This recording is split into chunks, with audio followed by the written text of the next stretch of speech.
بسم الله الرحمن الرحيم. الله ولي الذين آمنوا يخرجهم من الظلمات إلى النور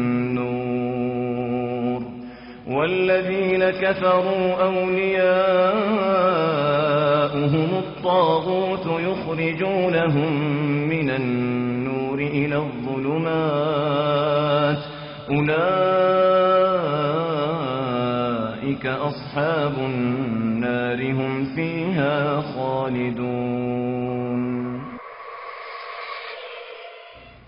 مقبروں کی جالیوں پر عرضیاں لٹکی ہوئی، یہ وہ منزل ہے جہاں ہے نیکیاں بھٹکی ہوئی.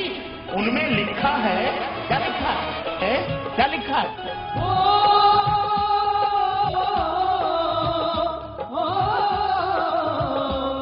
سرکار کرو دا نورانی منظر ہے یہاں کا قرآنی، یہاں آئے فرشتے، یہاں آئے فرشتے مستی میں خواجہ پرستی میں.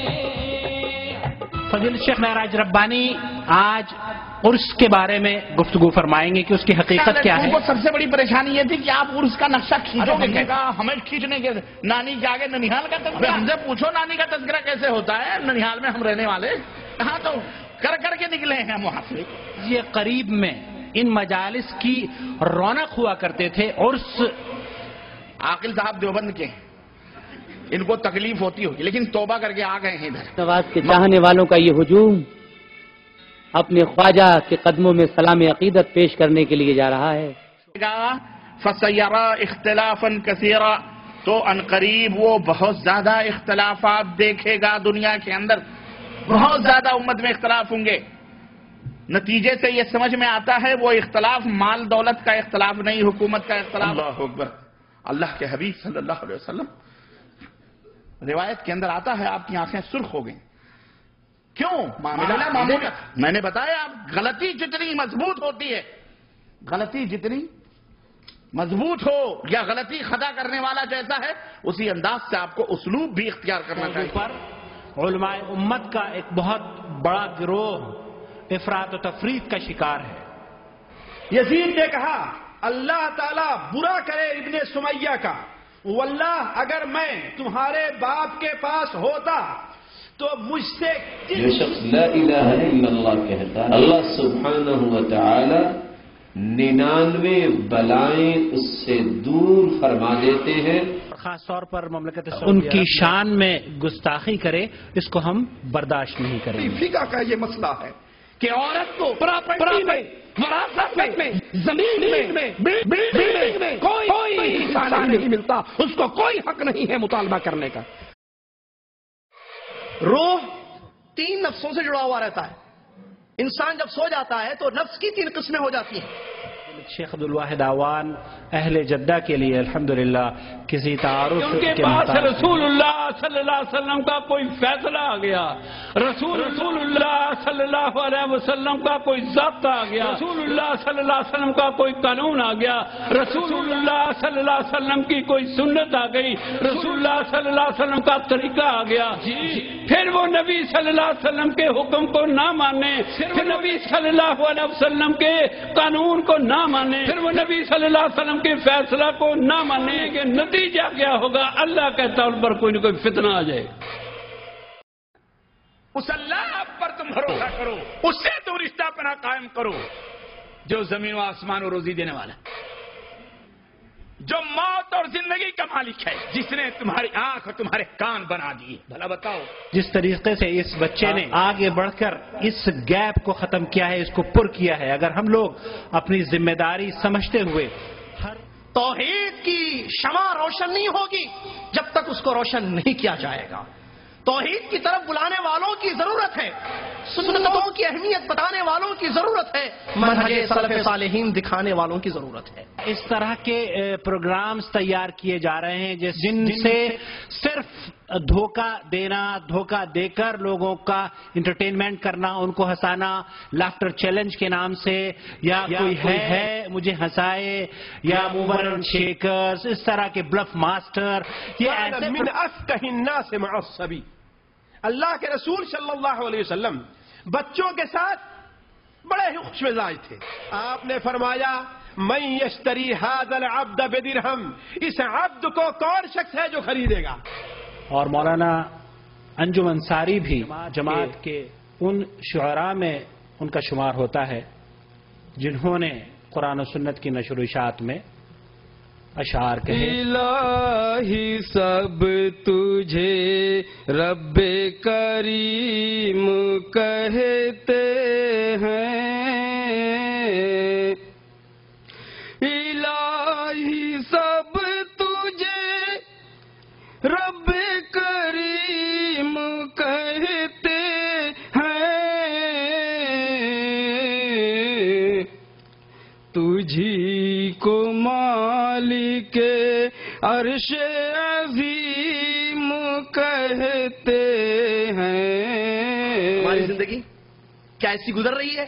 عبداللہ بن عمر کہا کرتے تھے، جیسا کہ بخاری کی حدیث ہے، اذا امسیت فلا تنتظر الصبح واذا اصبحت فلا تنتظر المساء، صبح اٹھو تو شام کا انتظار مت کرنا کہ شام میں توبہ کروں گا، بعد میں توبہ کروں گا، بعد میں معافی مانگوں گا، نہیں، اور شام کو تم زندہ رہو تو پھر صبح کا انتظار مت کرنا، صبح اٹھو تو شام کا انتظار مت کرنا۔ آگے نصیحتیں کرتے ہیں کہ موت سے اللہ الرحمن الرحیم، الحمد للہ رب العالمین، والصلاة والسلام علی اشرف الانبیاء والمرسلین، نبینا محمد وعلی آلہ وصحبہ اجمعین۔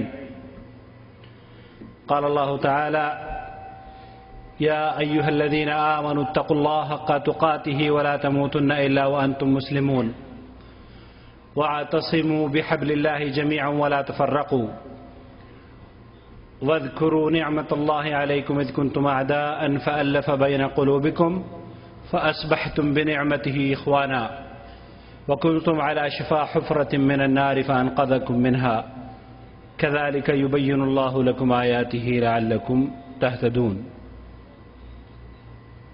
معزز علماء کرام، بزرگوں، دوستوں، السلام علیکم ورحمۃ اللہ وبرکاتہ۔ جدہ دعویٰ سینٹر حی السلامہ اور دعویٰ سینٹر برائے اسلامی بندرگاہ جدہ کے ذمہ داران کی جانب سے آپ کا بھائی محمد عاقل اس جی سی سی کمپاؤنڈ کی اس مسجد میں آپ کا سب کا خیر مقدم کرتا ہے، خوش آمدید کرتا ہے۔ اللہ رب العالمین ہمارے اس جمع ہونے کو شرف قبولیت عطا فرمائے، ہمارے علم و عمل میں اضافے کا ذریعہ بنائے، اور ہمارے اس مجلس پر اپنی رحمتوں کا نزول فرمائے، آمین یا رب العالمین۔ حضرات اعلانات کے ذریعے آپ تک یہ اطلاع پہنچا دی گئی ہے کہ آج اس جلسہ عام کا آغاز فضیلت الشیخ عبدالواحد اعوان کی تقریر سے ہوگا، اس کے بعد شیخ یاسر الجابری کا خطاب ہوگا، پھر اس کے بعد مغرب سے پہلے چائے اور بسکٹس وغیرہ پیش کیے جائیں گے ریفریشمنٹ کے طور پر، مغرب کی نماز پڑھیں گے، اور پھر انشاءاللہ تعالی مغرب سے عشاء کے درمیان فضیلت شیخ معراج ربانی خطاب فرمائیں گے، اور اس کے بعد طعام، اور اس کے بعد انشاءاللہ تعالی یہاں سے ہم لوگ رخصت ہوں گے۔ بہت سے لوگ ہیں جو کہ ان کا تعاقب کرتے ہیں، ان کی عوام الناس کی اصلاح کے لیے کھڑے ہوتے ہیں، لیکن کچھ لوگ ایسے ہوا کرتے ہیں جو کہ ان مجلسوں کی رونق ہوا کرتے تھے کسی زمانے میں۔ فضیلت شیخ معراج ربانی آج عرس کے بارے میں گفتگو فرمائیں گے کہ اس کی حقیقت کیا ہے، اور یہ فضیلت شیخ معراج ربانی چونکہ ماضی قریب میں ان مجالس کی رونق ہوا کرتے تھے، عرس کی روح سمجھ جاتے تھے، اللہ رب العالمین نے شیخ کو ہدایت سے نواز دیا، اور اللہ رب العالمین نے ہمارے لیے شیخ کو ایک ایسا داعی اور ایک ایسا دعوت دینے والا ہمیں میں سے کھڑا کر دیا کہ جس کی آواز سے لاکھوں لوگ الحمدللہ سن کر توبہ کر رہے ہیں۔ اور اس کے عنوان پر فضیلت شیخ معراج ربانی آج خطاب فرمانے جا رہے ہیں۔ اللہ رب العالمین سے دعا ہے کہ فضیلت شیخ کی اللہ تعالی حفاظت فرمائے۔ اور السلام علیکم ورحمۃ اللہ وبرکاتہ۔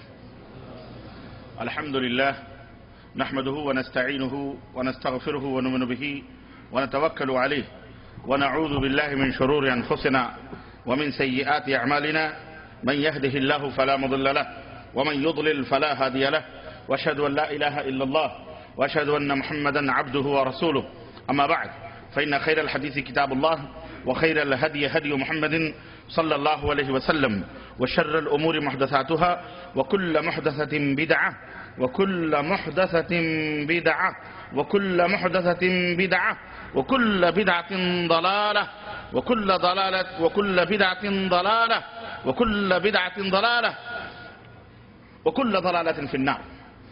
قال الله تبارك وتعالى في كلامه المجيد: أعوذ بالله السميع العليم من الشيطان الرجيم. بسم الله الرحمن الرحيم. يا أيها الذين آمنوا أطيعوا الله وأطيعوا الرسول ولا تبطلوا أعمالكم. وقال تعالى في موضع آخر: قل إن كنتم تحبون الله فاتبعوني يحببكم الله. قل إن كنتم تحبون الله فاتبعوني يحببكم الله ويغفر لكم ذنوبكم والله غفور رحيم. وقال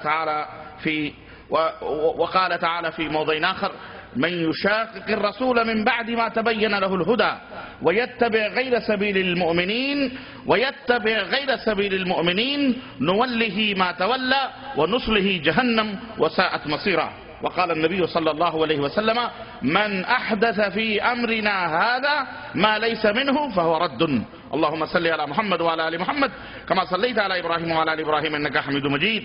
اللهم بارك على محمد وعلى آل محمد كما باركت على إبراهيم وعلى آل إبراهيم إنك حميد مجيد. تمام قسم کی حمد و ثنا کبریائی اور بڑائی اس اللہ عز و جل کے لیے لائق و زیبہ ہے جس سے ہمیں اور آپ کو پیدا فرمایا، اور بیش بہا درود و سلام اس ذات مبارکہ مطہرہ پر جو ساری کائنات کے لیے رشد و ہدایت بنا کر کے بھیجے گئے اور جن کا نام نامی اسم گرامی احمد مجتبی محمد مصطفیٰ صلی اللہ علیہ وسلم. انداز بیان گرچہ بہت شوق نہیں ہے، شاید کہ اتر جائے تیرے دل میں میری بات. عزیزان گرامی قدر، معزز علماء کرام، نوجوان دوستوں، بزرگوں اور بھائیوں، آج بتاریخ 21 ربیع الثانی 1430 ہجری مطابق 17 اپریل سن 2009 عیسوی کے اس جامع مسجد میں جو اجلاس منعقد ہوا ہے جدہ دعوت سینٹر ہے سلامہ اور سی پورٹ دعوت سینٹر جدہ کے تعاون سے، اس میں جس موضوع پر میں آپ حضرات کی خدمت میں کچھ گزارشات اس مختصر سے لمحے میں، مختصر سے وقت میں لے کر کے حاضر ہوا ہوں، وہ موضوع ہے عرس کیا ہے، عرس کی حقیقت کیا ہے، عرس کس کو کہتے ہیں.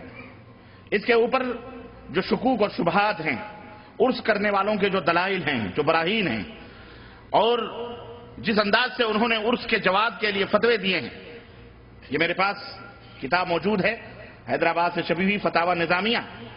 اس کتاب کو بھی میں نے پڑھا اور جس کے مرتب مفتی محمد رکن الدین ہیں، مفتی اول جامعہ نظامیہ حیدرآباد، اور مرتب ہیں اذان ابن ابود جابری.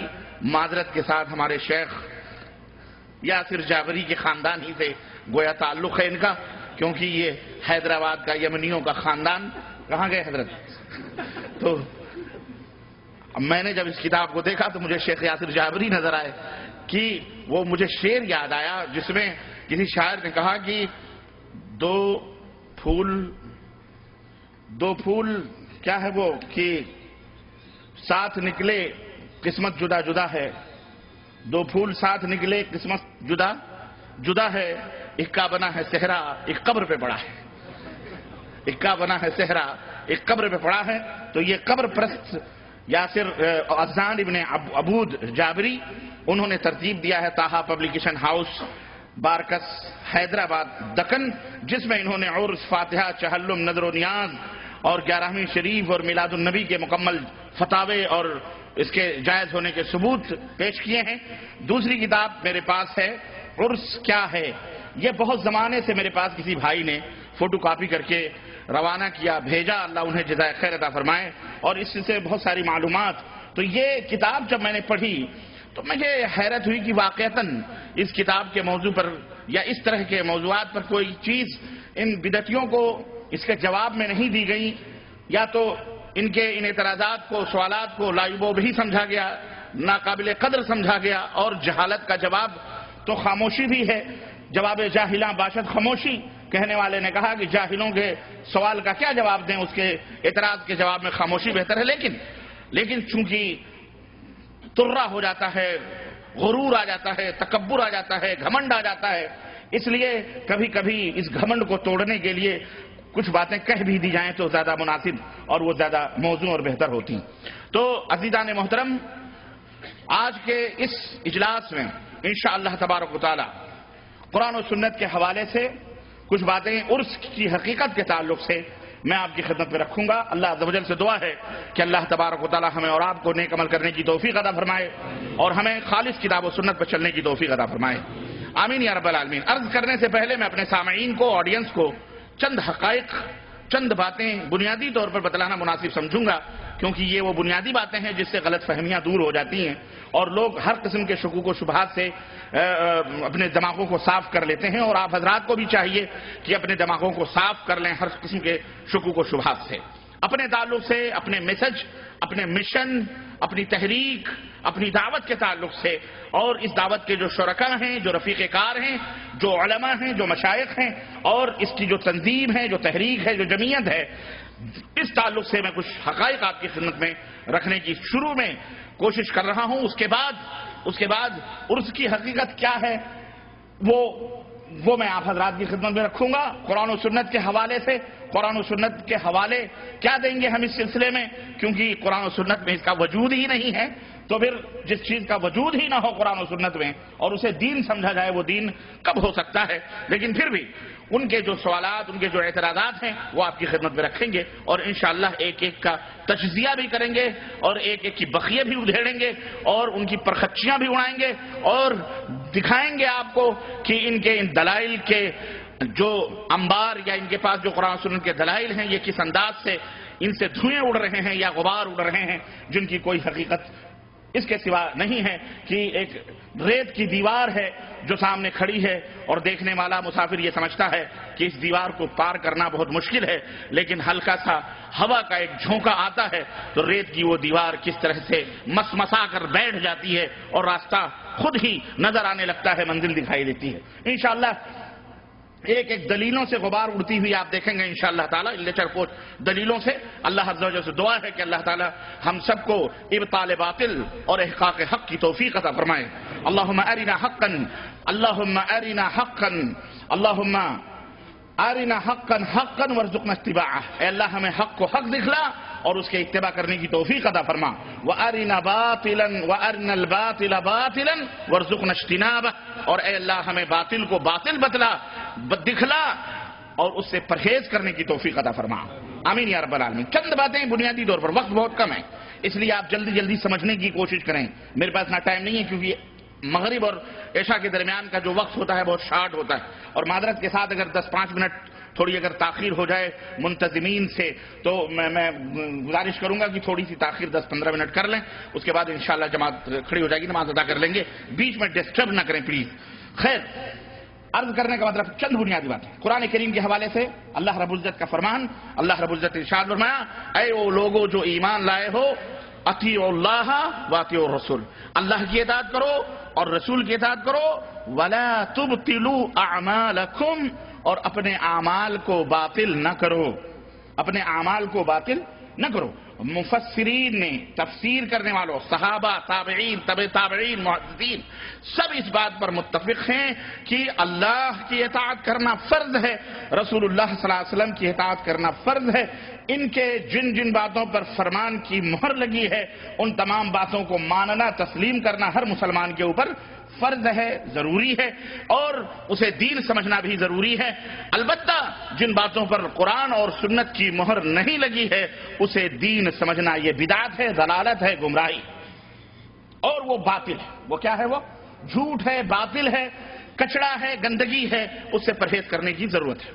ٹھیک بات سمجھ میں آ رہی ہے؟ قرآن کریم کی دوسری آیت کریمہ اللہ رب العزت فرمایا، اے میرے حبیب آپ کہہ دیجئے کہ اگر تم اللہ سے محبت کرتے ہو فاتبعونی، تو میری اتباع کرو، میری پیروی کرو، میری اطاعت کرو، میرے پیچھے پیچھے چلو.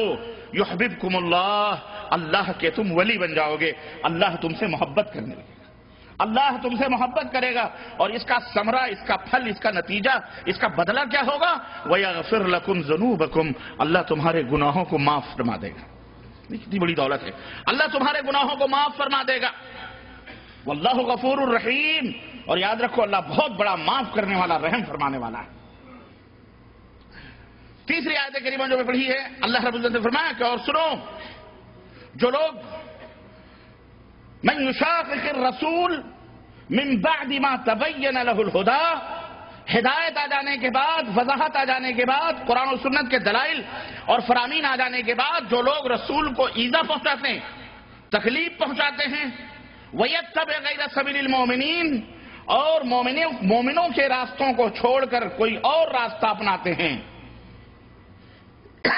اور یہ مومنین صادقین من الانصار والمہاجرین، سب سے پہلے صحابہ اور تابعین، اور سب سے پہلے مومن حضرت محمد الرسول اللہ صلی اللہ علیہ وسلم، اور ان کے زمانے کے تابعین، ان کے زمانے کے صحابہ ابو بکر، عمر، فاروق، عثمان، صحابہ صحابیات 1,24,000 کم و بیش بعض روایتوں کے حساب سے، یہ سارے مومنین ہیں، یہ سارے مومنین ہیں، صادقین ہیں. کون ہیں یہ؟ صادقین ہیں جن کے بخشش کی اور جن سے راضی پر رضا رہنے کی خود قرآن کریم میں اللہ عز و جل نے شہادت دی ہے کہ رضی اللہ عنہم ورضوا عنہ، اللہ ان سے راضی ہے اور یہ اللہ سے راضی.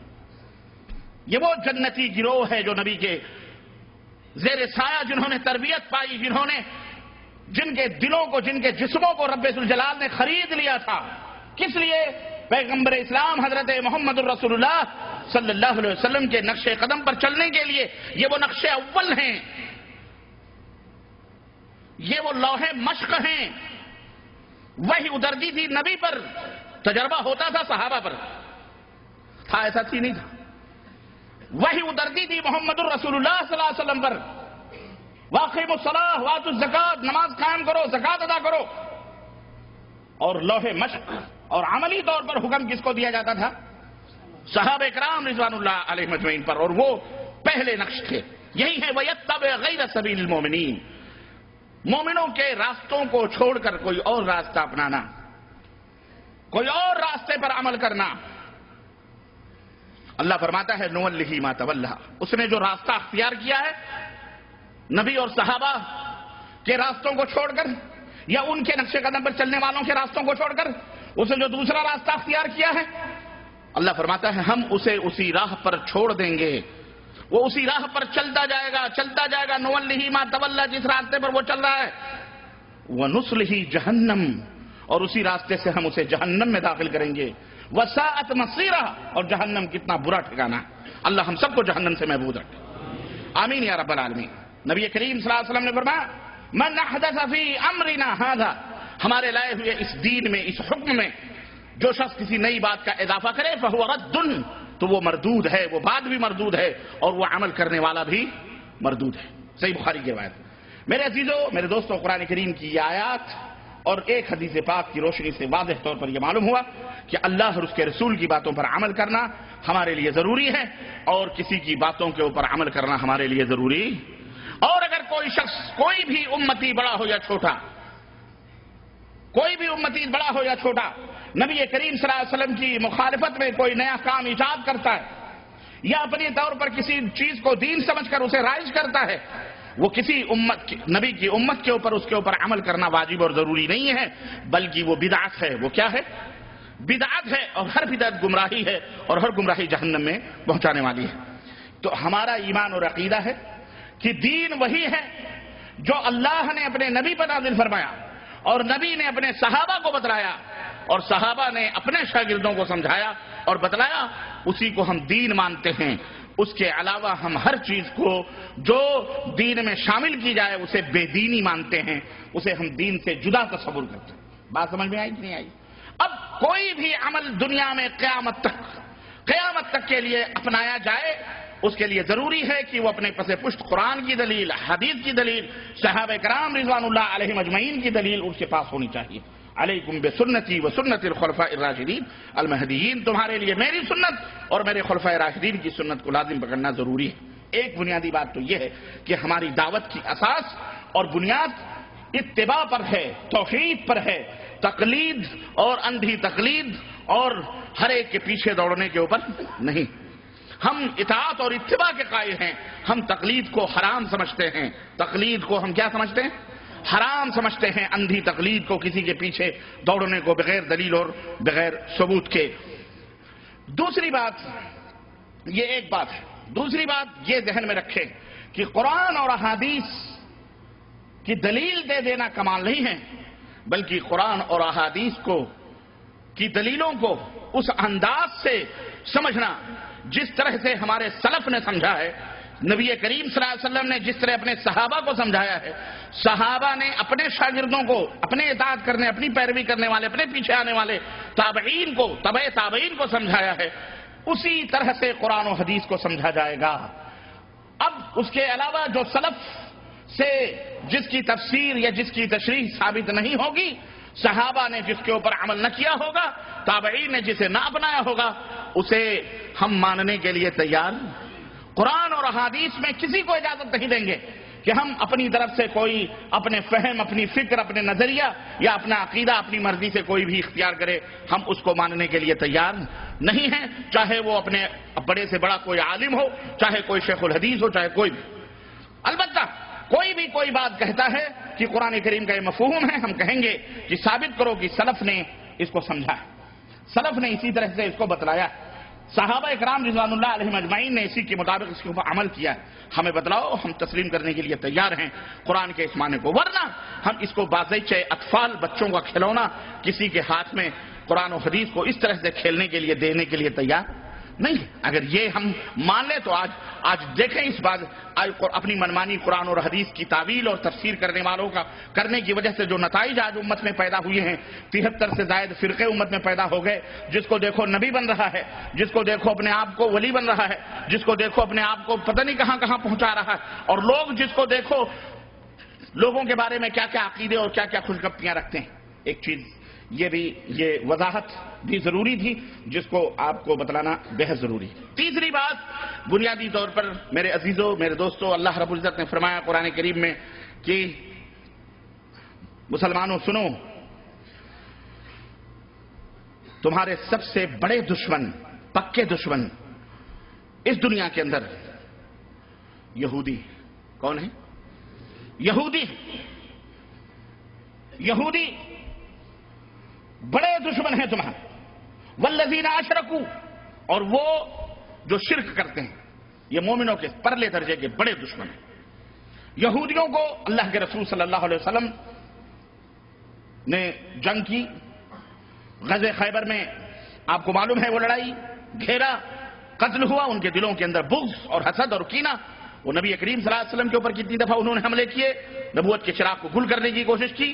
یہ اور بات ہے کہ اللہ تعالیٰ نے ہر ایک شر سے اللہ کے نبی کو محفوظ رکھا، لیکن ان کے دلوں کے اندر بغض اور حسد کی وہ بھٹی سلگتی رہی، اور وہ چاہتے تھے کہ کسی طرح سے اسلام اور مسلمانوں کو زخم پہنچائیں، لیکن آمنے سامنے ان کی کوئی ہمت نہ ہوئی۔ مدینے کے اندر خود نبی کریم صلی اللہ علیہ وسلم کو گھیرنے کی کوشش کی گئی، کفار مکہ کو شہ دی گئی، بلایا گیا، اور کس طرح سے غزوہ خندق اور کس طرح سے مختلف غزوات ہوئے انہی یہودی خبیثوں کی وجہ سے، اور وہ چاہتے تھے کسی طرح کے مسلمانوں کو نیست و نابود کر دیا جائے۔ یعنی یہ اصلی دشمن یہ تمہارے یہودی اسلام اور مسلمانوں کو کبھی برداشت نہیں کر سکتے۔ اللہ رب العزت نے اس کی وضاحت قرآن کریم میں فرما دی ہے۔ میرے عزیزوں، میرے دوستوں اور بھائیوں، اللہ کے حبیب صلی اللہ علیہ وسلم کی وفات ہوئی، آپ مر گئے، اور آپ نے مرتے وقت یہ کلمہ اپنی زبان سے ارشاد فرمایا تھا کہ لعن اللہ الیہود والنصارى اتخذوا قبور انبیائہم مساجدا او صالحیہم مساجدا۔ اللہ کی لعنت ہو، لعنت۔ عربوں کا اگر کسی کے اوپر لعنت بھیجنا، میں سمجھتا ہوں کہ قتل سے زیادہ سخت جملہ یہ ہے، تلوار کی کاٹ سے زیادہ سخت بات یہ ہے کہ یہ کسی کے اوپر لعنت بھیج دی جائے۔ اللہ کے رسول صلی اللہ علیہ وسلم نے مرتے وقت اپنی امت کو ڈرایا اور فرمایا کہ لعن اللہ الیہود والنصارى، اللہ کی دھتکار ہو، طرد من الرحمہ، اللعنت الطرد من الرحمہ، اللہ کی رحمتوں سے دھتکار دینا، پھٹکار دینا. اللہ کے نبی نے بد دعا فرمائی اور فرمایا کہ یہود و نصارہ پر لعنت ہو اللہ کی، جنہوں نے اپنے نبیوں اپنے صالحین کی قبروں کو سجدہ گاہ بنا دیا، مساجد بنا. یہ جملہ اتنا سخت تھا، یہودی اس کو برداشت نہیں کر سکتے تھے. ٹھیک ہے، اللہ کے نبی چلے گئے، ان کا انتقام لینے کا جذبہ بھڑکتا رہا. انہوں نے پلاننگ کی، اور آپ کو معلوم ہے وہ تاریخی سلسلوں میں آپ کو الجھانا نہیں چاہتا، نہ لے جانا چاہ رہا کہ حضرت عثمان غنی کا دور آیا، فتنے کا دروازہ کھلا، عبداللہ ابن سبا یہودی آیا اور اس نے کلمہ پڑھ کر اسلام کا کلمہ پڑھ کر مسلمانوں میں کس طرح سے عقیدگیوں کو اس نے بدعقیدیوں کو ایجاد کیا اور مسلمانوں کو اس کا قائل کروایا. اور ان کی ایک سب سے بڑی سازش اور کوشش یہ ہوتی تھی کہ وہ اپنی مرضی اپنا کام مسلمانوں سے لیتے تھے. ٹائٹل وہ استعمال کرتے تھے، لاتے تھے، عنوان دیتے تھے حسین اور خوبصورت، اور کام پش کرتے تھے مسلمانوں میں. جو بیچارے بھولے بھالے مسلمان تھے ان کے ذریعے سے وہ اسلام میں داخل کر کے اچھا ٹائٹل دیتے تھے، اسلام میں داخل کر کے مسلمانوں سے لیتے تھے، جس کا نتیجہ آج امت کے اندر موجود ہے. یہ رجب کے کنڈے اسی کی پیداوار ہے، اور عید میلاد النبی اسی کی پیداوار ہے. یہ نیاز، یہ فاتحے، یہ قبر. انہوں نے سوچا اچھا جا رہے ہو اور جاتے جاتے تم ہمارے اوپر لعنت بھیجتے جا رہے ہو. یاد رکھو تمہاری امت کو جب تک اس کے اندر ملوث نہ کریں گے ہمارا بھی نام یہودی نہیں ہے. آخر انہوں نے جس بیماری کی وجہ سے ان کے اوپر اللہ کے حبیب نے لعنت بھیجی، انہوں نے اللہ کے حبیب کی امت کو اسی بیماری میں مبتلا کیا. اور وہ بیماری کیا تھی؟ بولو. اتخذوا قبور انبیائہم او صالحیہم مساجدا. انہوں نے اپنے صالحین، اپنے نبیوں کی قبروں کو سجدہ گاہ بنایا تھا، میلے اور ٹھیلے اور تیوہار کا دن بنایا تھا. وہاں جا کر کے یہ اپنے دعائیں کرتے تھے، مشکل کشائی کرواتے تھے، حاجت روائی کے لیے حاضر ہوتے تھے. یہودیوں نے کہا اچھا جاؤ پھر میں نپٹتا ہوں. اور نپٹے کہ نہیں نپٹے؟ آج تقریباً 60-65% مسلمانوں کی آبادی بر صغیر ہندوستان پاکستان کے اندر اس بلائے عظیم کے اندر مبتلا ہے کہ نہیں مبتلا ہے؟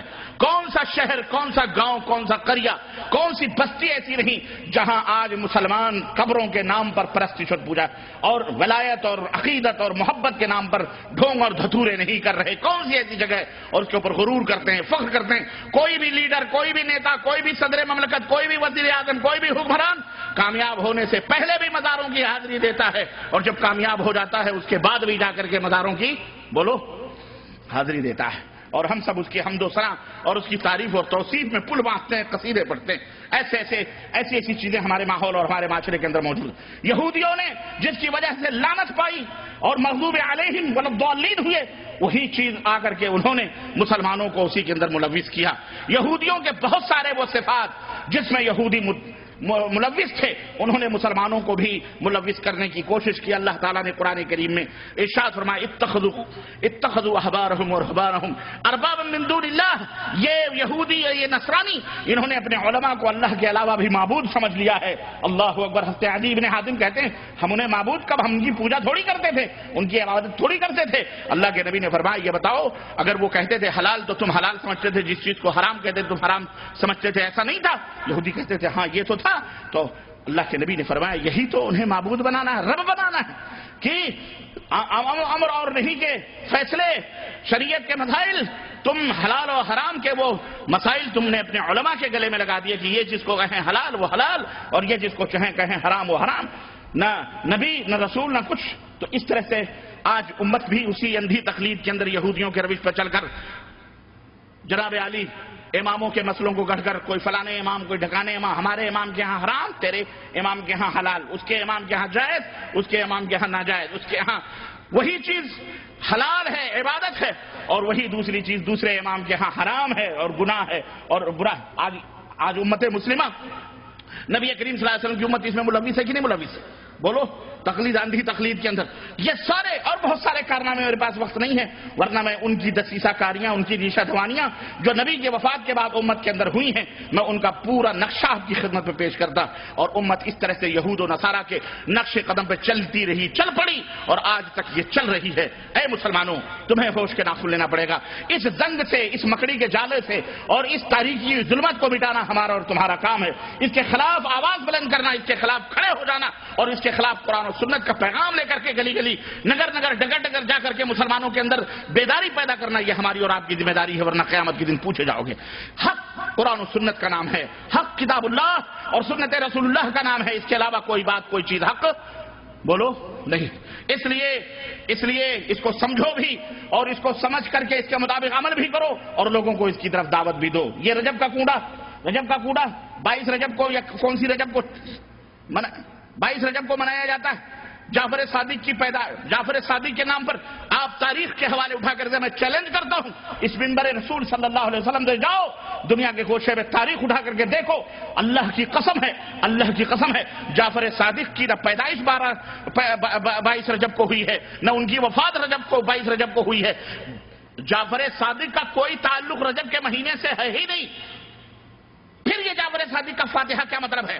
ہاں، جعفر صادق چونکہ امام ابو حنیفہ ان کے شاگرد تھے، انہوں نے سوچا کہ کسی طرح سے اپنے من کا کام ان مسلمانوں سے لیا جائے، سارے حنفی ہیں، امام ابو حنیفہ سے محبت کرتے ہیں، جب شاگرد سے محبت کرتے ہیں تو استاد سے محبت کیوں نہیں کریں گے؟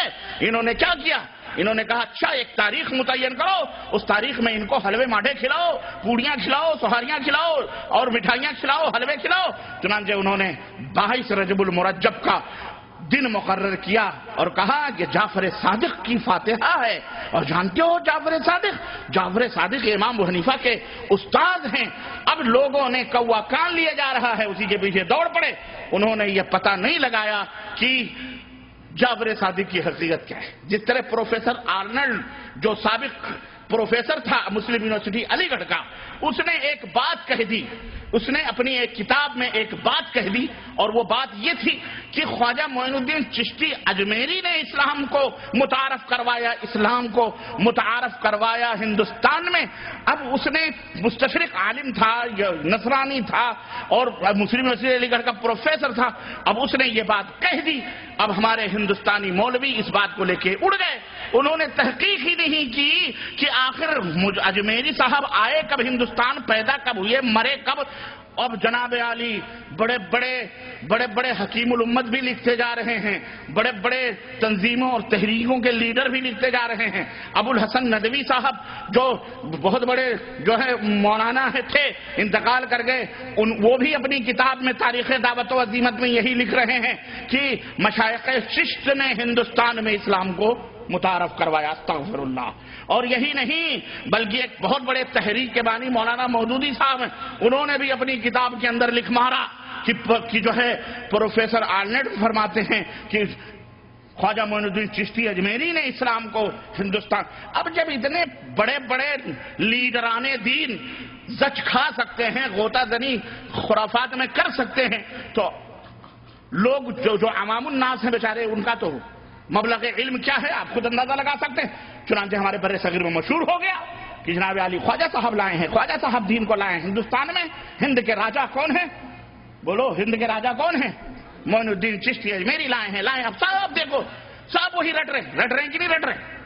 خواجہ صاحب نے 600 برس اسلام کے 600 برس کے بعد خواجہ معین الدین چشتی اجمیری کہاں پیدا؟ سنگر میں پیدا ہو رہے ہیں، وہ جو افغانستان سے ادھر کا علاقہ ہے ماورا النہر کا، پیدا وہاں ہو رہے ہیں۔ کہاں سے ٹھوکریں کھاتے کھواتے مجاوری کرتے ہوئے، قبر پوجتے ہوئے داتا گنج حجویری کے مزار پر 3 سال تک مراقبہ اور پتہ نہیں خرافات اور جھاڑو کشی کرتے کیسے وہ اجمیر پہنچے، جو راجاؤں اور ٹھاکروں کا دیش تھا جسے راجستھان کہتے ہیں، اجمیر کے، اور وہاں پہنچ کر کے انہوں نے اپنے 600 یعنی 600 برس تک اسلام ہندوستان میں آئے نہیں۔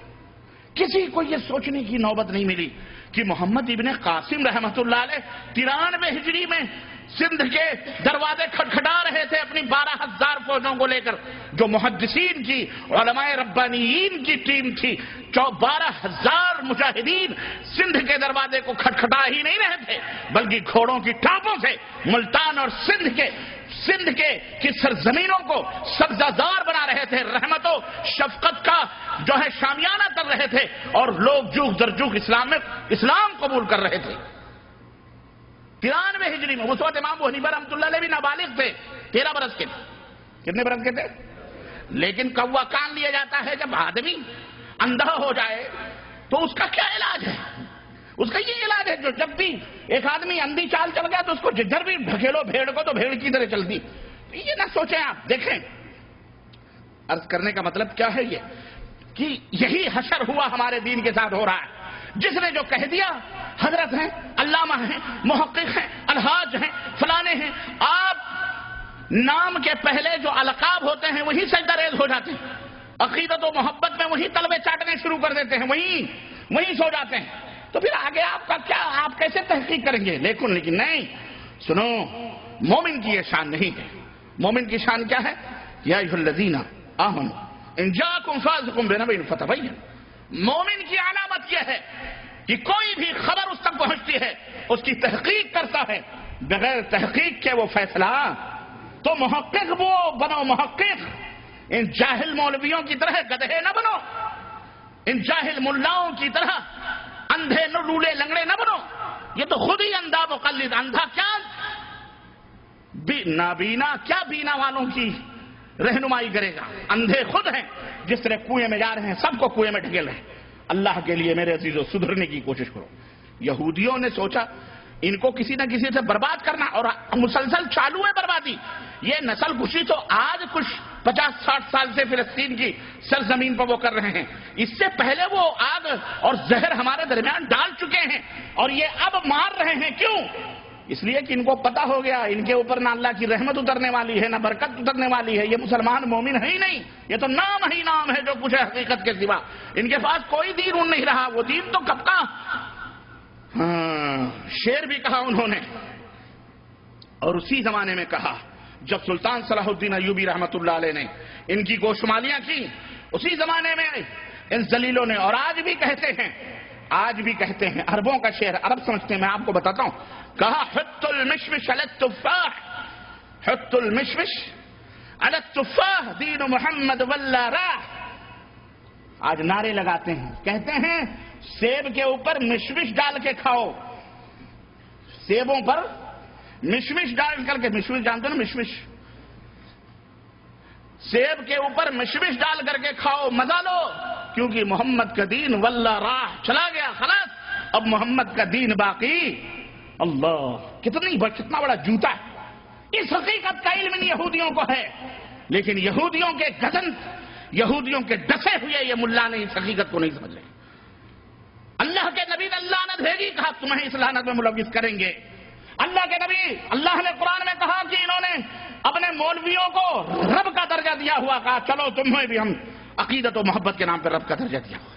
اللہ تعالیٰ، اللہ کے نبی صلی اللہ علیہ وسلم نے ہر بدعت کو گمراہی قرار دیا. انہوں نے کہا نہیں، بدعت بھی اچھی بدعت ہوتی. ہم نے کہا کوئی سنڈاس بھی اچھا ہوتا ہے؟ گو ہے، سنڈاس ہے، گندگی ہے، یہ بھی اچھی ہوتی. ہمارے مولویوں کہا یہ بھی اچھی ہے. تو ان کو بولو حلوہ ماڈا کھا لو، حلوہ سمجھ کر کے. اور مولانا اشرف علی صاحب تھانوی نے لکھا ہے کتاب میں شمائل امدادیہ، مولانا امداد اللہ مہاجر مکی، ان کے حوالے سے میں بتاؤں کرامت یہ بھی ہے. سنو، کہا کہ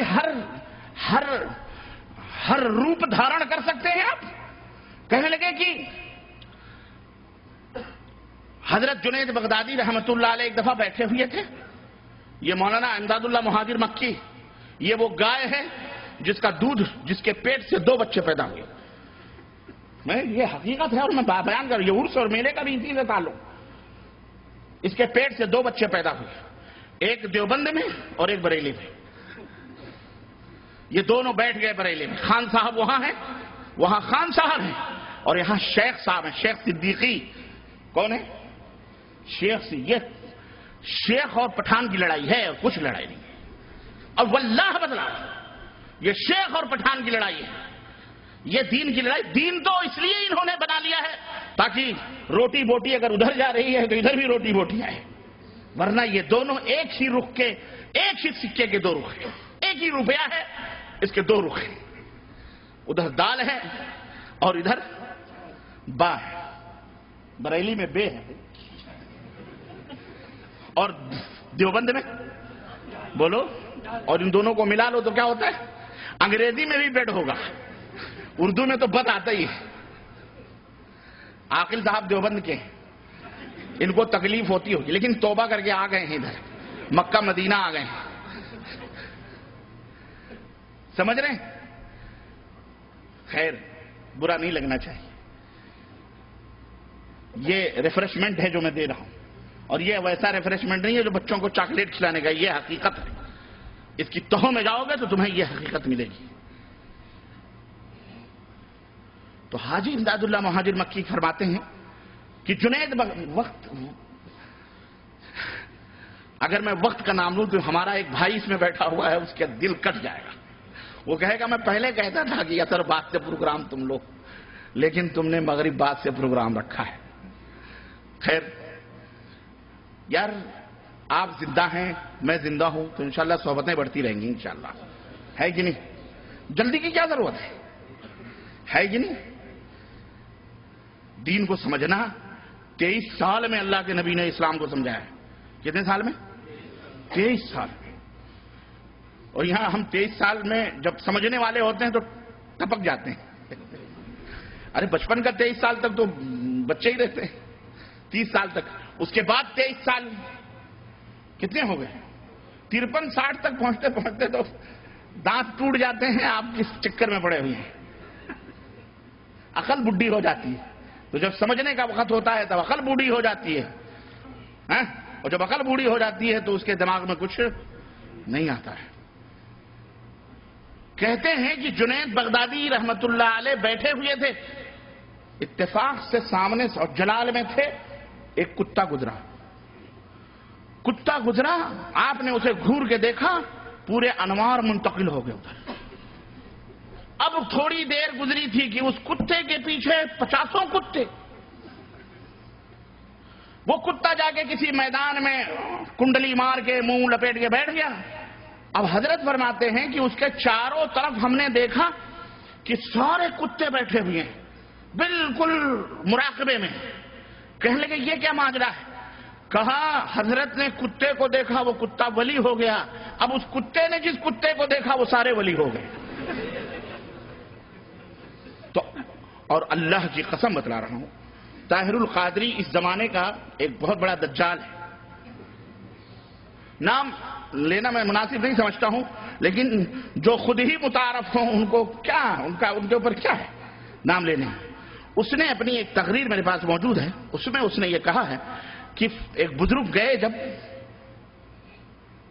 مدینہ, تو دور ہی سے روتے روتے فضائل بیان کر رہا ہوں حضرت کے درگاہ, تو دیکھا کہ سائے گنبد خضرا میں ملگجے اندھیرے میں چند کتے بیٹھے ہوئے تھے.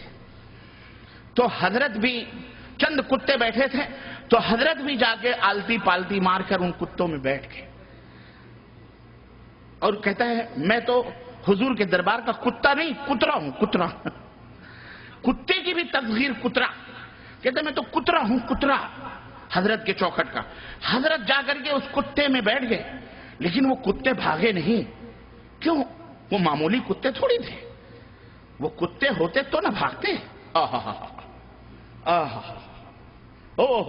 نبی کے گنبد خضرا میں سائے میں آرام. وہ کتے نہیں تھے, وہ نہ جانے کہاں سے آئے ہوئے اولیاء اللہ تھے جو وہاں آرام کر رہے تھے. بھاگے نہیں, اس لیے وہ کتے نہیں تھے. بھاگ جاتے تو وہ کتے. ہم نے کہا تو اپنے بزرگوں کو کتا کہہ لے, تو کتا, تیرا باپ کتا, ابن الکتا, کتے کا کتا کتا ہی ہوتا ہے. تو مومنوں کو کتا نہ کہے, یہ کتے کی نسل ہوگی اس لیے کتے.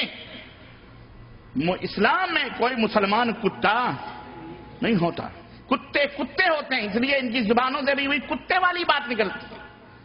میں کہتا ہوں تو کہتے ہیں ربانی کتا کہتا ہے. میں کیوں, میرے باپ کو کیا پڑی کسی کو کتا کہنے کی؟ وہ خود ہی اپنے آپ کو کتا کہتا ہے. جو خود ہی اپنے سر پہ جوتا مارے اس کو جوتا مارنے کیا پیدا؟ وہ اللہ نے زندگی میں لعنت رکھی ہوئی, تو آپ اس کو لعنت کر کے کیا پاؤ؟ عرض کرنے کا مطلب یہ ہے, اس طرح سے ایک بزرگ تھے, کہا حضور آپ کیسے کتا بن جاتے ہیں اور کیسے انسان بن جاتے ہیں؟ اگر آپ کے پاس یہ کرامت ہے تو یہ حلوہ رکھا ہے نا, اور یہ پیخانہ رکھا ہوا ہے, آپ انسان ہیں کیسے کھا سکتے ہیں؟ اس نے حلوہ اٹھا کے کھا لیا, کہا میں انسان ہوں, اور تھوڑی دیر میں